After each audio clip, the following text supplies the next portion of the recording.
Halo semua, balik lagi sama saya Abah Kopdut alias Kopi Udud. Semoga semangat kalian semakin membara dan brutal. Kekuatan sangatlah luar biasa edan. Kekuatan juga terbagi menjadi beberapa bagian. Ada kekuatan kecerdasan. Kecerdasan adalah sebuah karunia Tuhan yang berbeda dengan setiap individu yang lainnya. Kemudian juga ada kekuatan haki. Kekuatan haki adalah sebuah anugerah, namun bedanya kekuatan haki bisa saja diturunkan dari kedua orang tua kepada anaknya. Namun kekuatan haki harus dilatih oleh penggunanya, dan yang terpenting pengguna haki memiliki sebuah tekad yang sangatlah luar biasa edan. Haki terbagi menjadi beberapa bagian. Contohnya haki buso. Haki ini berfungsi sebagai pertahanan dan sebagai penyerangan. Haki buso juga biasanya digunakan melapisi tubuh ataupun sebuah senjata seperti pedang. Namun haki buso juga memiliki tingkatan yang berbeda dengan pengguna yang lainnya. Karena itu semua juga harus memiliki tekad yang kuat dengan dibarengi sebuah latihan atau kerja keras dari si pengguna. Dan kita semua sudah tahu bahwa kekuatan yang sangatlah luar biasa edan atau beragam berada pada buah iblis. Dan inilah 10 buah iblis terkuat di dunia One Piece. Namun kuat bukan berarti tidak bisa dikalahkan. Karena kuat juga tergantung bagaimana orang tersebut menggunakan kekuatan buah iblisnya dan dikombinasikan dengan haki tingkat tinggi.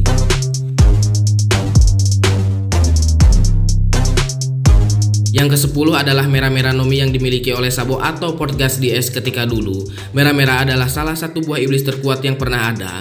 Karena kekuatan dari api memanglah tidak bisa dipandang sebelah mata. Kekuatan buah ini dapat digunakan sebagai penyerangan ataupun pertahanan. Untuk semua serangan memanglah sangatlah luar biasa edan. Dampak dari serangannya pun tidak main-main. Area besar bisa hancur dalam waktu singkat, dan pasca serangan pun atau dampak serangannya sangatlah luar biasa. Belum diketahui bagaimana potensi awak kening dari buah Mera-Mera. Karena jika benar-benar mencapai tahap awak kening, maka akan sangatlah luar biasa edan dan sangatlah mangprang. Tingkat tertinggi dari api adalah berwarna putih. Jika benar-benar bisa mencapai tahap tersebut, maka bukan musuh saja yang terbakar, tetapi musuh dan area di sekitar akan meleleh dan berdampak permanen. Yang ke-9 adalah Hito Hito no Mi Mode Daibutsu. Buah yang satu ini adalah buah bertipe Zoan, dan diketahui juga pemakannya adalah sang mantan Fleet Admiral yaitu Abah Sengoku. Buah ini bisa digunakan untuk menyerang ataupun bertahan. Karena sejatinya buah Zoan memiliki tipe daya tahan tubuh lebih baik daripada tipe Paramecia ataupun Logia. Diketahui juga bahwa si Abah Sengoku bisa mengeluarkan shockwave atau gelombang kejut yang sangatlah luar biasa besar dan edan. Tidak main-main, serangan gelombang kejut tersebut bisa menghancurkan musuh atau area di sekitar dengan instan dan mudah. Kita juga melihat serangan Sengoku ketika menghajar Kurohige di Marineford. Bajak laut Kurohige hingga terpental ataupun terluka cukup parah karena serangannya. Bayangkan apa yang terjadi jika serangan tersebut digunakan untuk beberapa kali menyerang musuh. Bisa-bisa tempat tersebut hancur tanpa sisa. Di sini juga Sengoku berubah menjadi Buddha dengan ukuran yang sangat besar. Ukuran pun berdampak untuk sebuah serangan. Tidak usah berpikir jauh, jabatan Fleet Admiral juga sudah mewakili betapa kuatnya, dan sebenarnya Sengoku sangatlah luar biasa kuat dan sangatlah luar biasa edan.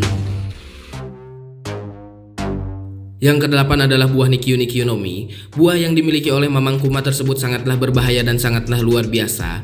Bagaimana tidak luar biasa? Buah ini bisa mengeluarkan rasa sakit manusia, memindahkan rasa sakit tersebut kepada orang lain. Tidak hanya rasa sakit, bahkan kelelahan pun bisa dikeluarkan oleh Mamang Kuma atau Tidak hanya rasa sakit, bahkan kelelahan pun bisa dikeluarkan oleh Mamang Kuma. Akan sangatlah luar biasa edan jika buah ini dikombinasikan dengan seseorang yang gila pertarungan seperti Zoro. Zoro atau petarung yang dikeluarkan rasa sakitnya bisa sesuka hati membantai musuh dengan mudah. Tidak memiliki rasa sakit sedikit pun karena Kuma dapat mensupportnya. Dan di sini juga Nikyu Nikyu no Mi dapat menteleportasi sesuatu atau objek, bahkan manusia sekalipun, ke tempat yang Kuma inginkan dengan instan. Namun kekurangan dari buah iblis ini adalah rasa sakit yang dikeluarkan atau diterima oleh seseorang. Karena jika tidak diterima, rasa sakit tersebut akan kembali ke pemiliknya. Maka atas saat tersebut menjadi kekurangan. Tetapi jika kita melihat manfaatnya jauh lebih besar dari kekurangan. Kita juga melihat Kuma mengeluarkan gelembung kecil di Marineford untuk menghabisi Oars, dan gelembung besar lalu Kuma padatkan menjadi kecil dan diberikan kepada Oars. Seketika raksasa tersebut kalah dengan mudah. Maka buah iblis tersebut sangatlah bermanfaat dan sangatlah luar biasa edan. Diketahui juga bahwa Nikyu Nikyu adalah salah satu hadiah dari turnamen yang diadakan oleh para kaum naga langit. Di flashback kita melihat bahwa Ivankov berhasil mencuri bersama Gini, kemudian Kuma pun memakannya dan menjadi penggunanya hingga saat ini. Yang ke-7 adalah Tori Tori no Mi Mythical Zoan model Phoenix. Yah benar, siapa yang tidak tahu buah iblis tersebut? Buah iblis ini dimakan oleh mantan bajak laut Shirohige, atau lebih tepatnya divisi pertama Shirohige yaitu Mamang Marco. Buah iblis ini sangatlah luar biasa edan dan sangatlah kuat. Buah tersebut dapat mengeluarkan api dari tubuhnya yang bersifat menyembuhkan untuk penggunanya. Marco juga bisa menahan serangan dari buah iblis pika-pika milik Kizaru dengan mudah. Hal tersebut terjadi di Marineford ketika Kizaru ingin menyerang Shirohige. Namun dengan gagahnya Mamang Marco menahan serangannya dengan baik-baik saja tanpa luka sedikit pun.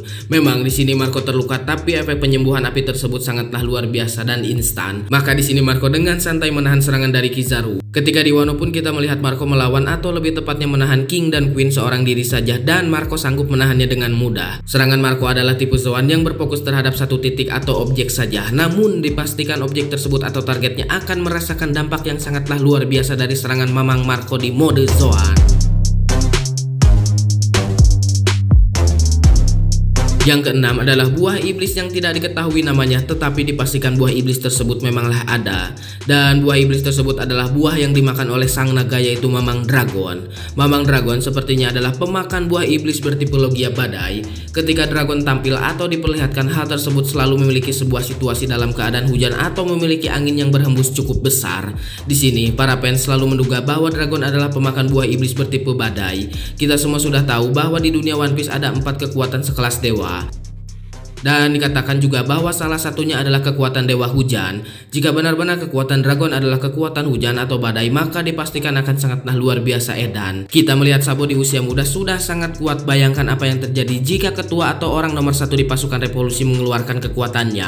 Akan jauh berada di atas Sabo. Biasanya di dunia One Piece, ketua atau kapten selalu lebih kuat dari wakil atau tangan kanan atau orang nomor 2 di kedudukan yang disinggahi. Maka sudah jelas atau dipastikan jika Dragon pemakan buah iblis bertipe Logia antara badai dan hujan. Tidak mungkin sekelas Mamang Dragon yang memiliki sebuah informasi luar biasa memakan buah iblis yang biasa saja dan tidak kuat. Di sini Mamang Dragon pasti memikirkan sesuatu atau manfaat buah iblisnya di kemudian hari. Karena Mamang Dragon juga sadar cepat atau lambat dirinya akan bertarung dengan orang kuat yang berada di Marine ataupun pemerintah dunia. Yang kelima adalah buah iblis bertipe Logia, yaitu Pika-Pika no Mi yang dimakan oleh seseorang yang sangatlah luar biasa, yaitu Mamang Kizaru. Kita semua penikmat series One Piece sudah tidak asing lagi dengan kekuatan cahaya atau Logia ini. Kekuatan seorang admiral sudah tidak diragukan lagi. Seperti yang dibicarakan atau diucapkan oleh Mamang Kizaru bahwa kecepatan adalah sebuah bobot atau beban. Kizaru dapat berpindah dengan cepat layaknya teleportasi dengan mudah dan instan. Tidak ada yang lebih cepat dari cahaya di muka bumi. Nomor 2 setelah cahaya adalah suara, dan yang ketiga adalah petir. Beragam kekuatan Pika-Pika no Mi dapat digunakan, mulai dari laser yang menciptakan sebuah ledakan yang sangatlah luar biasa edan yang digunakan oleh Mamang Kizaru. Kemudian cahaya yang dipadatkan untuk menusuk tubuh seperti melawan Hawking, dan bahkan di sini Mamang Kizaru bisa mengeluarkan pedang dari kekuatan cahaya yang dipadatkan seperti melawan Rayleigh dan Javier Sensei. Sangatlah luar biasa edan kekuatan tersebut. Namun yang sangat disayangkan bahwa sebenarnya Kizaru tidak terlalu serius dalam menggunakan kekuatannya. Kizaru terkesan main-main ketika melawan musuhnya. Namun sebenarnya buah ini memiliki potensi yang sangatlah luar biasa besar. Jika seseorang pengguna Pika-Pika adalah orang yang cukup brutal, maka akan sangatlah berbahaya dari Kizaru. Contohnya seperti Zoro yang gila pertarungan ataupun Akagami no Sang. Maka buah iblis tersebut jauh lebih berbahaya dan jika berada di tangan yang luar biasa atau agresif. Memang di sini Mamang Kizaru sudah tepat dalam menggunakan potensi buah iblis tersebut, tetapi jika Kizaru lebih ekstrim lagi, maka akan jauh lebih edan dan sangatlah luar biasa. Dan sejauh ini juga belum diketahui awakening dari kekuatan Logia. Bayangkan saja jika kekuatan Logia mencapai tahap awakening, kekuatan gila apa yang akan dikeluarkan. Tanpa awakening pun kekuatan tersebut sudah gila dan sangatlah luar biasa edan.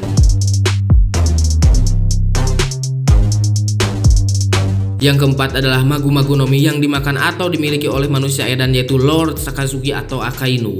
Akainu adalah sosok monster dari angkatan laut melebihi kekuatan dari rekannya, yaitu Aokiji. Di sini juga dikonfirmasi bahwa Aokiji kalah oleh Akainu. Namun kita juga dapat berpikir jika Aokiji berhadapan dengan Kizaru, maka keunggulan berada pada Kizaru. Namun di sini yang jadi masalah antara Akainu dan Kizaru adalah soal mentalitas dari keduanya.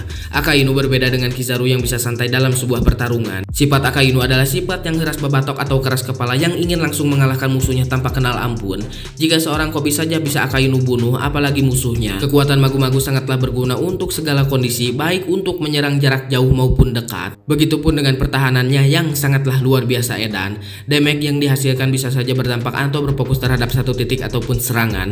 Contohnya saja Akainu yang sanggup menghujani musuh di Marineford dengan magma berupa gumpalan magma berbentuk perut atau kepalan tangan.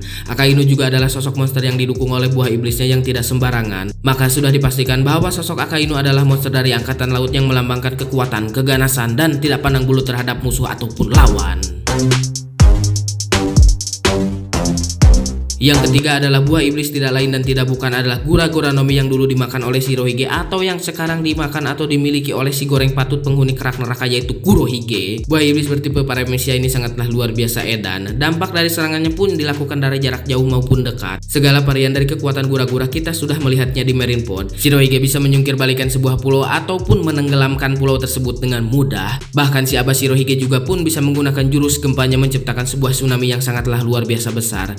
Jika tsunami di Marineford tidak dihentikan oleh Aokiji maka akan sangat berbahaya.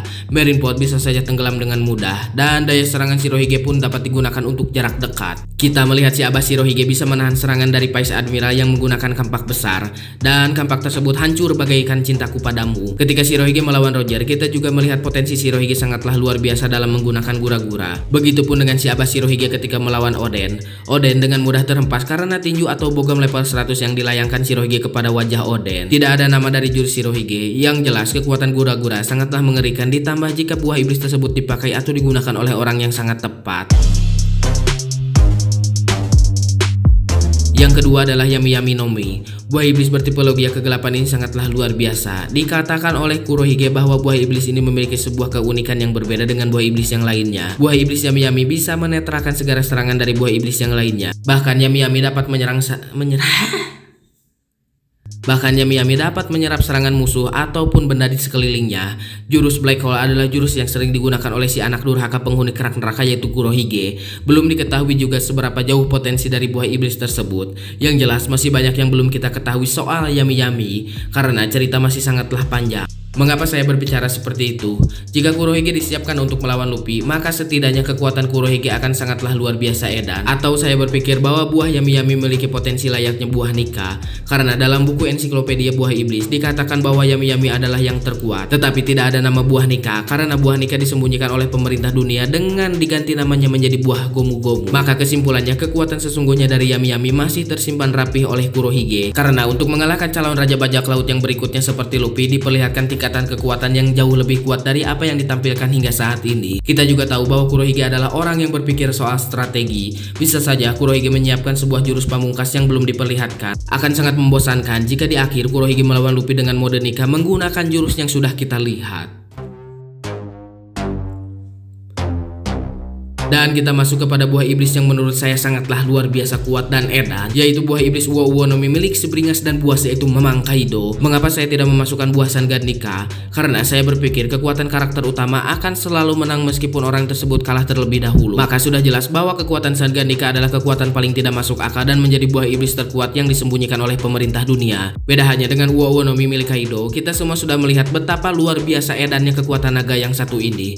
Di Arc Wano kita sudah melihat soal kekuatan dari buah iblis milik Kaido. Selain serangannya yang berdampak area, Kaido juga cukup bisa kita katakan unggul dalam serangan jarak dekat. Tidak ada lawan yang seberbahaya Kaido. Di sini bukan soal Kaidonya, tetapi potensi buah iblis Uo Uo tersebut. Kekuatan serangan dan daya tahan tubuh Kaido berada pada buah iblisnya. Kita semua sudah tahu bahwa Kaido belum mencapai tahap awak kening. Kaido juga selalu mengidam-ngidamkan kekuatan awak kening dari buah iblis yang dia makan. Seandainya Uo Uo Nomi mencapai tahap awak kening, maka saya berpikir akan 11-12 dengan Nika. Kaido juga hanya diperlihatkan mode hybrid, mode manusia dan mode Zoannya saja berbentuk naga. Manfaat dari buah iblis tersebut pun berguna untuk sebuah pertarungan atau menerima damage yang sangatlah luar biasa besar. Selain kekuatan Zoan, memanglah sangatlah luar biasa soal pertahanan dibandingkan dengan tipologi ataupun paramecia. Di sini juga daya tahan tubuh Kaido pun sangatlah luar biasa kuat. Maka saya berpikir manfaat dari buah iblis Kaido pun sangatlah luar biasa edan. Di tangan Kaido, buah iblis tersebut sudah sangatlah tepat dan pas. Karena Kaido adalah sosok yang beringas kalem namun buas. Di sisi lain juga buah iblisnya pun mendukung dengan sifat Kaido itu sendiri yang haus pertarungan ataupun kekuatan. Sejauh ini Kaido hanya ingin menciptakan perang terbesar di dunia, merasakan apa itu kalah ataupun mati. Maka sudah jelas sekarang Kaido kalah oleh Nika, maka kekuatan Nika pun berada di atas Uo Uo Nomi. Catatan juga di sini saya belum memasukkan buah iblis yang dimakan oleh kelima Abah Gorosei karena belum jelas perihal kekuatannya. Bisa saja buah iblis berikut yang muncul jauh lebih kuat atau dari apa yang saya sebutkan tadi. Anggap saja ini sebuah hiburan untuk mengisi waktu karena chapter One Piece minggu depan libur. Semua orang memiliki pendapatnya masing-masing, maka jangan jadikan bahwa video ini adalah 100% benar. Karena dalam dunia One Piece semua sudah Oda Sensei seimbangkan. Setiap kekuatan atau kelebihan pasti memiliki sebuah kekurangan. Contohnya buah iblis yang kuat tetapi belum mencapai tahap awakening hingga si pemakan buah iblis tersebut terkalahkan. Maka kesimpulannya, dunia One Piece tidak bisa bertarung sendirian untuk menjadi orang yang terkuat. Semua saling terhubung satu sama lain antara kekuatan, kecerdasan, strategi, bahkan skill dalam menggunakan kekuatan. Sekuat apapun kekuatan, jika kesempatan atau kecerobohan dari si pengguna maka akan dapat dikalahkan. Jadi gimana menurut kalian? Tulis pendapat kalian di kolom komentar, dan buat yang mau request sok aja nanti sama saya dibahas.